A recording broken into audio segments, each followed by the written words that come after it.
Salam sejahtera keluarga Malaysia. Berita hari ini, kesilapan kerajaan PH punca waris Sultan Sulu tuntut pampasan. Berita seterusnya, Shah Alam, kerajaan harus menyiasat punca dan mengambil tindakan segera atau kedaulatan negara boleh tergadai sekiranya isu mengenai tuntutan pampasan ke atas Sabah tidak diselesaikan segera. Pada 10 Mac lalu, Peguam Waris Sultan Sulu di London menyangkal dakwaan Jabatan Peguam Negara yang mendakwa identiti waris terbabit diragui karena terdapat surat daripada kerajaan Malaysia yang mengiktiraf tuntutan itu pada tahun 2019.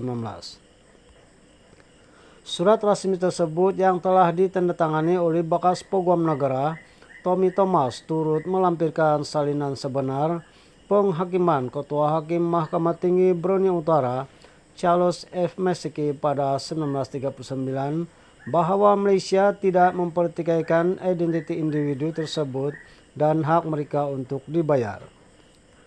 Dalam surat itu, Tommy turut menyatakan rasa kesal karena bayaran dihentikan pada 2013 selepas insiden pencerobohan Lahad Datu. Selain menambah bahwa Malaysia kini bersedia dan sanggup membayar semua tunggakan anak Guam Paul Chen dari 2013 hingga 2019 yang berjumlah RM48.300. Dalam pada itu, bekas Perdana Menteri Datuk Seri Najib Razak menyifatkan surat berkenaan sebagai luar biasa bodoh menjadi punca Peguam United Kingdom UK itu menyangkal pendirian Peguam Negara hari ini bahwa identiti waris terbabit diragui. Najib berkata, peluang untuk menang kes menjadi rumit karena Malaysia sudah mengaku salah dan kesal dalam surat itu. Sebab ini isu berat, saya tak nak tanya pemimpin kerajaan dahulu termasuk Tun Dr. Mahathir Mohamad, Lim Guan Eng dan Muhyiddin Yassin. Adakah surat yang luar biasa bodoh ini diluluskan jemaah menteri masa itu?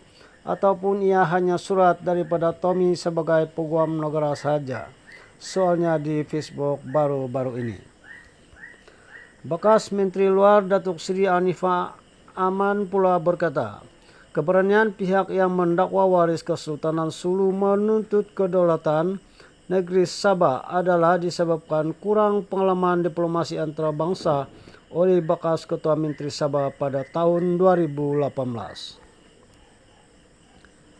Presiden Parti Cinta Sabah itu berkata, bekas Ketua Menteri tersebut mengambil tindakan sembrono melayan tuntutan waris Kesultanan Sulu dengan mahu mengadakan perbincangan dan rundingan bersama Filipina.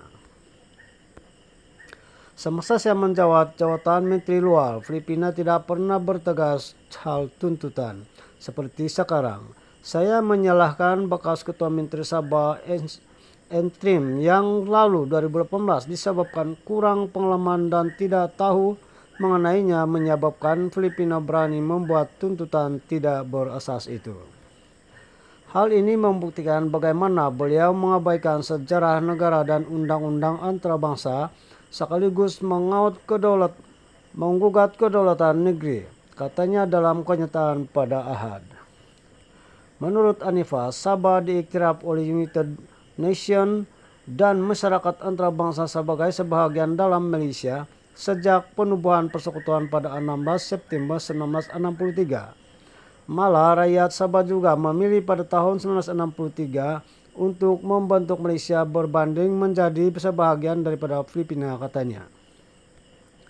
Baru-baru ini Wisma Putra dan Peguam Negara dalam kenyataan bersama mengatakan bahwa Malaysia telah menolak perintah timbang tera Prancis untuk membayar hampir 63 bilion kepada waris Kesultanan Sulu.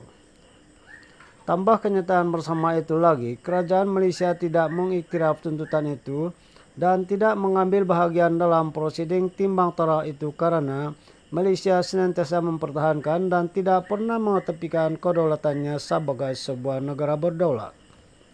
Malah Menteri di Jabatan Perdana Menteri Datuk Seri Wan Junaidi Tunku Jaafar, Parlimen dan Undang-Undang menegaskan lantikan penimbang tara Dr. Gonzalo Stampa telah dibatalkan dan tidak lagi sah dari segi undang-undang. Pada 22 Januari 1878, perjanjian dimenterai antara Sultan Muhammad Jamal al-Alam, Sultan Sulu, dengan Brunei di Overbeck dan Alfred Dean. Perjanjian itu bertujuan untuk menjaga kepentingan mereka di Sabah, namun selepas penserbuan tentara Kesultanan Sulu di Datu, Sabah pada 12 Februari 2013, Kerajaan Malaysia menghentikan serahan wang ihsan kepada waris Kesultanan Sulu. Sekian berita.